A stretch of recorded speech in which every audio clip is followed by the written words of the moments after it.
ছেলেটা খুব অসুস্থ, বড়ি কিনতে হবে, বাসায় চাল নিতে হবে ভাই। বেতন তো এখন না বেটা, আরো পরে নিবে।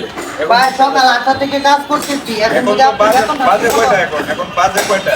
এখন যদি ঠিকমতো বেতনটা না দেন তাহলে তো ভাই আমার অনেক কষ্ট হয়ে যাবে ভাই। আরো 2 ঘন্টা কাজ কর। ভাই আপনি আমার বেতনটা দেন ভাই, আমি বেতনটা ভাই আমার কাজ করাই।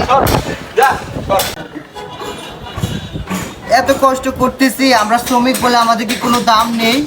সকাল থেকে এত কষ্ট করতেছি, আমাদেরকে বেতনটা দিবে, এখন পর্যন্ত বেতনটা দিচ্ছে না। কি করে খাবো? বাড়িতে যে ছেলেটা অসুস্থ, কি করে পড়ি নেব? আমি শ্রমিক বলে কি আমার কোনো দাম নেই?